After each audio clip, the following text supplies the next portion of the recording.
Bien, vamos a otro tema. Hablemos de los incendios forestales en el Ñuble y en el Biobío. Ha trascendido ya que hay una emergencia habitacional, pero también otros temas. Se ha comprometido, por ejemplo, la continuidad productiva, el patrimonio, además de miles de familias del sector rural.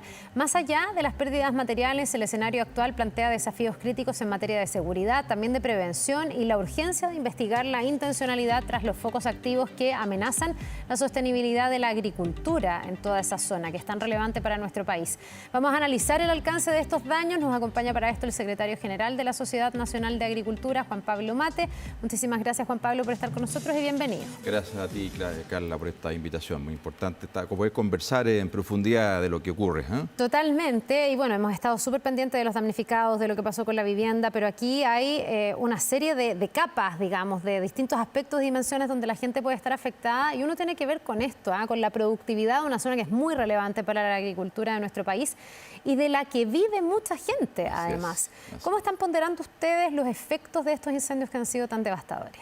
Bueno, Carla, la típica pregunta del periodista, ¿cuál es el balance? La verdad que el balance al momento es difícil, no tenemos precisión, sabemos que hay en torno a 60.000 hectáreas afectadas, principalmente hectáreas forestales, y sobre eso, Carla, me quisiera permitirme hacer una precisión, porque aquí se habla muy rápidamente de incendio forestal, tú lo acabas de decir, y está muy bien, porque de hecho muchos bosques se quemaron y luego toda esta relación entre lo rural y lo urbano se pasa y genera este drama terrible de 21 personas fallecidas, esta pérdida patrimonial impresionante, fondo a tanta gente. Sin embargo, yo tengo la preocupación que queda en el subconsciente de que esto se provoca por los bosques o por los agricultores, por los campos de trigo. Y la verdad que el tema, para ser preciso, el incendio no es responsabilidad ni del bosque ni del campo de trigo. El incendio es responsabilidad de un accidente. De hecho, aparentemente, tú sabes, hay una persona que está detenida por alguna acción imprudente, un accidente totalmente irresponsable, pero también en muchos casos ocurre por intencionalidad. Entonces, y ahí es lo que nosotros también decimos, la importancia de la investigación en los tiempos que corren, con tanta tecnología, con tantos drones, con tantas posibilidades, parece increíble que no seamos capaces de perseguir, de investigar y perseguir a ese delincuente, a ese terrorista que provoca, y me insisto, en aquella persona que lo hizo de manera intencional, un incendio con consecuencias como, por ejemplo, como la que estamos viendo, que es realmente dramático. Claro, esto se está investigando, pero lamentablemente la tasa de personas realmente condenadas por incendios es súper baja. Hay muchos detenidos, pero ayer leía que era un 2% de los casos, lo que es muy, muy poco. Y evidentemente aquí la preocupación sería que los incendios no se generen. Ese es el mejor incendio, aquel que no se provoca, o al menos, Carla, de nuevo, gracias a la tecnología, tu poder, de hecho, los mundos forestales, las empresas forestales lo tienen, alertas muy, muy tempranas, donde de verdad, y esto es literal, se ve un humito en alguna parte de un bosque, en orilla de un bosque, y rápidamente hay una reacción para justamente no provocar esta situación, acompañado por altísimas temperaturas, como hemos tenido, acompañado por muy fuertes vientos, que efectivamente aceleran el proceso. Pero entonces, la reacción inmediata es muy, muy oportuna y se puede. Ya, ¿ustedes tienen en la SNA la sensación de que no se acaba en esta persona imputada la investigación, que en el fondo aquí podría haber otros involucrados? Porque muchos dicen, bueno, esta persona, y ayer él estaba muy afectado, reconocía que había tenido un problema con una cocinilla que estaba en mal estado, pero él decía, fue solo eso, yo fui a dar rápidamente aviso. Hay expertos que dicen que sí, eso puede hacer que el incendio avance tan rápido que genere la devastación que hemos visto, y otros han puesto en duda eso, el gobernador de la Araucanía, que dice, por ejemplo, que podría haber alguna intencionalidad, que eran varios focos en simultáneo. La SNA, ¿qué convicción qué intuición? Carla, nosotros tenemos gremios asociados nuestros, Socavío, Sofo, Azoñuble, que están en la zona, son los gremios que representan a los agricultores de la zona, y efectivamente están muy conectados con la realidad. Y la información que hemos recogido de ellos es que estos incendios se provocaron, habían muchísimos focos simultáneamente, más allá de este señor, que, insisto, la verdad que hay que investigar muy bien lo que ocurrió ahí y la irresponsabilidad que cometió, gravísima, pero de todas maneras da la impresión, o uno podría sacar una conclusión, que aquí hay algo más, porque es muy curioso que además en los centros de repente de los bosques, porque uno dice, bueno, ya está, a la orilla del bosque, en esta conexión entre lo urbano y lo rural, que haya una colilla de cigarrillo, que haya una fogata, que alguien que haya prendido y no la haya apagado adecuadamente, o este señor con su cocinilla, podrá ser posible ese accidente. Sin embargo, que esto ocurra al centro de los bosques o que ocurra también al centro de campos de cultivo, se han estimado cerca de 200 hectáreas de campos de trigo que estaban listos para ser cosechados, que han sido quemados. Entonces, ahí uno también, la verdad, tiene la preocupación de que esto hay algo más. Y es lo que nosotros quisiéramos que se investigara con mayor profundidad. Ya, van a ser las investigaciones las que arrojen aquello. Quiero ir al tema de la prevención y en el fondo cuánto se hace por evitar o que el incendio se produzca, que sería lo ideal, o que el incendio se propague a la velocidad y con la violencia que hemos visto.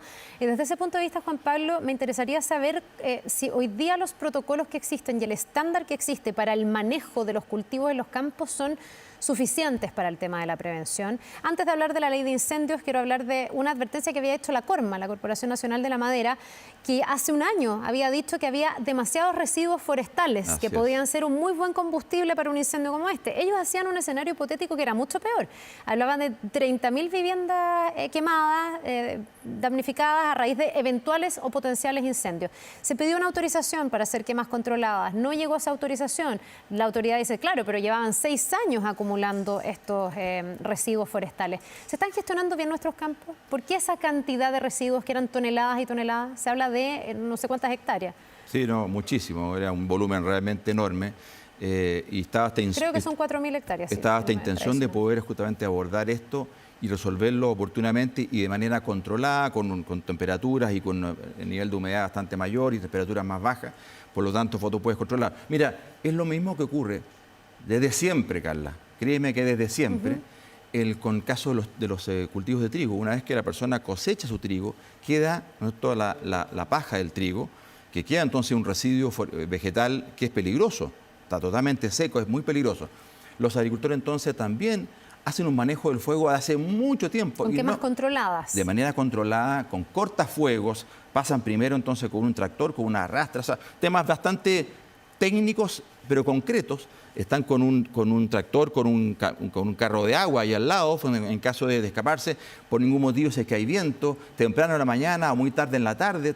Esto se hace, hay técnica, los agricultores y también los forestales saben y conocen y entienden cómo manejar esto. Hay gente muy especializada y no solamente en Chile, en el mundo. Entonces uno dice, bueno, ¿por qué no utilizar, a propósito de la prevención, a propósito de disminuir todos los riesgos, estas técnicas que se han ocupado siempre, de manera, insisto, controlada y de manera, en fondo, lo más mejor manejada posible? De hecho, nosotros, como SNA, a propósito de las altas temperaturas, llamamos a la faena cero. Ahora, el otro día justamente discutía con un grupo de agricultores trigueros que están en la zona de Araucanía. Hoy día se está cosechando el trigo, se está trillando el trigo de manera muy importante, y ellos decían, oye, ¿no será mejor trillar el trigo? Porque ahí sí que hay un volumen inmenso vegetal de alto riesgo de que pueda prenderse. Combustible. Ya sea accidental o de manera intencional.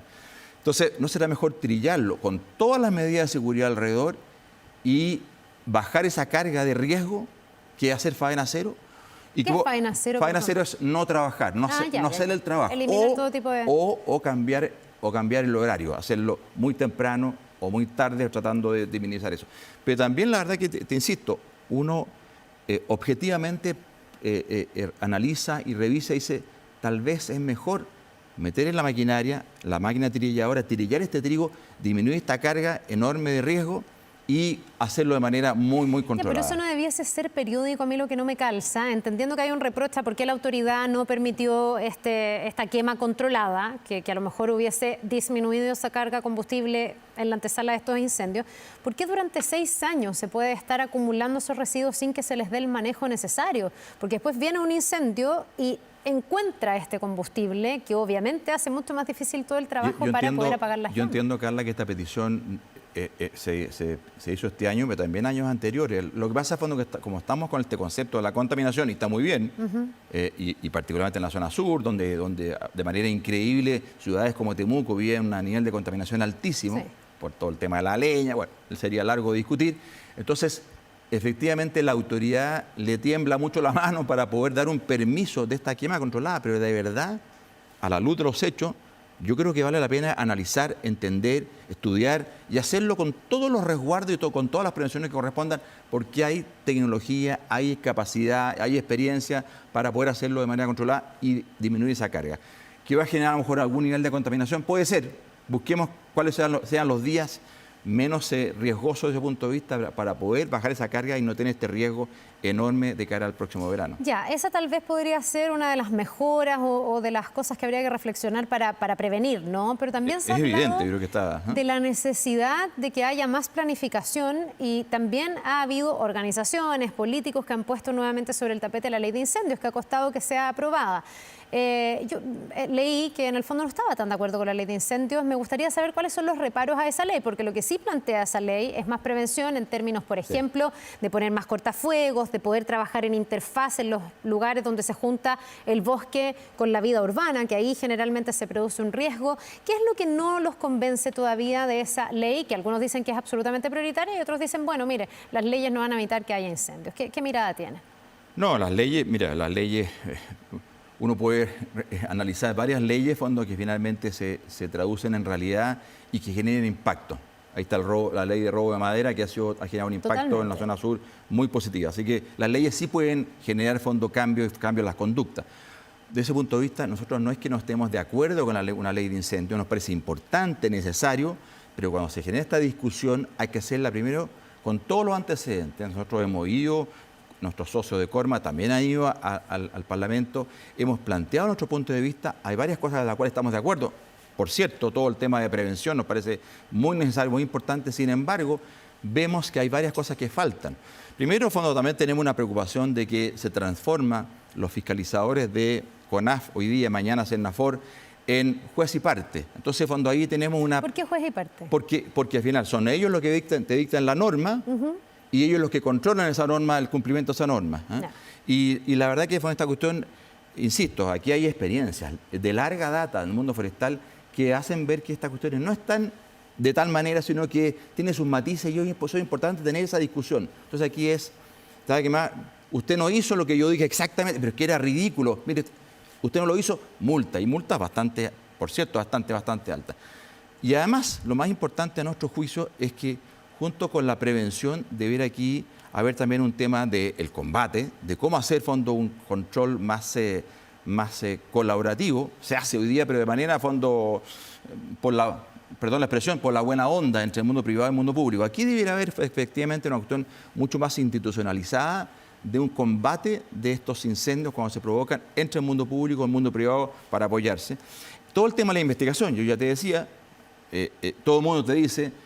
Los incendios en un altísimo, más del 95% son provocados. Alguien dice 99% provocados y muchos de ellos de manera intencional. Entonces, ¿dónde está la investigación? ¿Dónde está en la ley de incendio todo el tema de investigación? No está. Y por último también el tema de recuperación, Carla. Aquí, aparte del daño enorme de vidas humanas, el daño patrimonial a las personas, el daño psicológico a las personas, que es terrible, hay un daño medioambiental. Se pierde una oportunidad de estos bosques, de estos vegetales que capturan CO2 a través de la fotosíntesis y liberan oxígeno. Eso es algo maravilloso. Esto se pierde con el incendio. Y no hay aquí en la ley un incentivo claro y preciso a la recuperación de estos bosques o estos sistemas vegetales. Entonces también nos parece importante que la ley recoja aquello y no lo recoge. Por eso estamos de acuerdo, hay que avanzar. Nos preocupa cuando estas leyes avanzan de manera con la urgencia, no, hay que hacerlo inmediatamente y todo. Se ponen de relevancia nuevamente con lo que ha pasado. Discutámoslo aceleradamente, porque es importante, pero... ¿Cosas que a ustedes les gustaría añadir a la ley más que cuestionar lo que está en la ley o ven algún riesgo en la ley? Ya te decía, fondo, esto de los fiscalizadores juez y parte, hay también una irrupción, a nuestro entender, en la propiedad privada, fondo, porque si tú... ¿En qué sentido? Porque si es que en tu predio hay bosque nativo, puede, incluso con la fuerza pública, puede entrar un fiscalizador de Sennafor y indicarte y no sugerirte, sino que obligarte a algunas medidas. Y ahí a nosotros nos parece que hay una tierra rara de la irrupción de un fiscalizador del mundo público a una propiedad privada. Yo privada. entiendo que hay modelos que son así en el mundo. Australia, que es un país que tiene harta experiencia en incendios forestales, igual que en el nuestro, también en el fondo tiene una normativa súper estricta. Si tú tienes una vivienda, por ejemplo, una parcela en un lugar forestal importante, te imponen una serie de exigencias. O sea, tienes que tener, no sé, un estanque con tal cantidad de agua, hacer los cortafuegos de tal manera, porque si esto no se regula y queda como al juicio o al criterio de cada propietario, evidentemente puede haber un riesgo. ¿No apunta una medida como esa a la protección colectiva más que a entrometerse en el tema de la propiedad? Sin duda alguna, nosotros lo decimos con toda fuerza, los incendios es responsabilidad de todos. Todos somos corresponsables que no se provoquen. Nosotros, como hemos dicho, es el mejor incendio que no se provoca. Entonces, todos tenemos que ir en camino a ello y decir, buscar todas las prevenciones en cualquiera que sea, nuestra casa, nuestra parcela, nuestro campo, nuestro gran campo, nuestro bosque, lo que fuera. Pero cuando de alguna manera la ley orienta y sugiere que el único que va a hacer esas definiciones después cuando se generan los reglamentos de la ley va a ser el mundo público, Sennafor, nosotros nos preocupa. Nosotros ahí, fondo, quisiéramos tener mucho más también interacción con el mundo público para poder también poner nuestro punto de vista y que no sea esto una imposición que a ratos puede ser impracticable y a un costo también elevadísimo que los agricultores o la gente del mundo forestal, que hay una gran, la gente piensa solamente en las grandes forestales, hay más de 700 empresas forestales que son muy pequeñas y que también van a estar obligados eventualmente por lo que puede indicar la autoridad en fondo dado esta ley. Ya, bueno, vamos a ver si la ley pasa, si no pasa, que a poquito de este gobierno está difícil, pero quiero quedarme con esto último que tiene que ver, claro, uno piensa en las grandes forestales, pero me imagino que en las grandes forestales hay más espalda para reponerse de una catástrofe agrícola como esta. Invierten para el combate de los incendios. Sí, bueno, sí, o sea, no solo aportan, pero 150 millones de dólares de fondos justamente, y más allá de los bosques de ellos, también fondos para las comunidades. Tal cual, pero además tener más capacidad, me imagino, de reforestar, de recuperarse, sí, no así, a lo mejor, agricultores que puedan ser más pequeños. Desde ese punto de vista y por las experiencias anteriores, ¿hay buenas políticas para ofrecerle a esas personas una forma de salir adelante cuando han perdido no solo su fuente inmediata, sino que muchas veces su inversión de toda la vida, su jubilación, en el fondo, soporte familiar, ¿no? Porque todo gira en torno al campo. De acuerdo a lo que ha pasado en situaciones anteriores y como ven ustedes que se está gestionando ahora, que hay una emergencia o una catástrofe agrícola, ¿existen las ayudas? ¿Chile tiene buenos apoyos? Lamentablemente no, Carla. Lamentablemente, fíjate, recordarán todos los televidentes esos incendios que tuvimos el año 2017, ¿te acuerdas? Sí, que fue el de Santa Olga, pero fue bastante más que Santa Olga. Pero terrible, muy dramático. Bueno, se perdió un patrimonio forestal enorme, bosque nativo, bosque introducido, y ahí está. La verdad que la naturaleza se ha encargado poco a poco y recuperando, pero no hay un incentivo. Existía en el país, existía en Chile un incentivo que era el Decreto de Ley 701, que generaba incentivos tributarios y también fondos de beneficio directamente, especialmente a los pequeños y medianos productores forestales, que permitió el crecimiento que tuvo el sector forestal en nuestro país. Fue muy importante y la verdad que nos quedó quedando atrás. Hemos ido perdiendo patrimonio forestal y no hay incentivo más allá de las capacidades financieras que pueden tener las grandes compañías forestales, que a todo esto también, como hemos podido leer en la prensa, se han ido a otros países porque les dan más facilidades, también hay temas biológicos, los árboles crecen más rápido, pero Chile ha ido perdiendo su patrimonio forestal y eso nos preocupa y hemos estado también trabajando e insistiendo en la autoridad de los distintos gobiernos de que se reponga algo igual o similar a lo que era el 701, porque genera un incentivo que fue muy positivo, no solamente para ese pequeño productor que tiene este bosque que se transforma en una suerte de jubilación. Es súper interesante porque demora muchos años, 15 años están listos, sino también porque tiene un tremendo aporte desde el punto de vista medioambiental y Chile tiene compromisos internacionales desde el punto de vista medioambiental, de carbono neutralidad, y si es que perdemos patrimonio forestal no lo vamos a lograr. Claro, ya, bueno, para finalizar con este punto que es muy relevante y tomando en cuenta esto, ¿ustedes le han hecho alguna petición a este gobierno o al gobierno que sigue? ¿Hay propuestas? ¿Cómo se podría, en vista de la SNA, también mejorar tanto el tema de la prevención, del combate de los incendios, pero también de la recuperación para aquellas personas que dependen del campo? Sí, sin duda, nosotros hemos hecho... Fue público, nosotros a los candidatos presidenciales les entregamos un proyecto para las candidaturas presidenciales con 45 medidas bien específicas, bien concretas. Algunas de ellas eran de rápido despacho, temas regulatorios, y otros un poquito más largos, proyectos de ley. Y hoy día hemos estado construyendo y esperamos poder entregar también a la ministra de Agricultura, entregarle medidas de cortísimo plazo, y dentro de ellas están, sin duda alguna, temas para el mundo forestal, a propósito de lo que tú me preguntas, de poder generar incentivos a la reforestación, a la recuperación, porque no solamente tiene un efecto económico en las personas, sino también un efecto medioambiental que nos parece de la mayor importancia. Bien, pues Juan Pablo Mate, secretario general de la Sociedad Nacional de Agricultura, muchas gracias por habernos acompañado. Muchas gracias a ti, Carla. Que te vaya muy bien. Vamos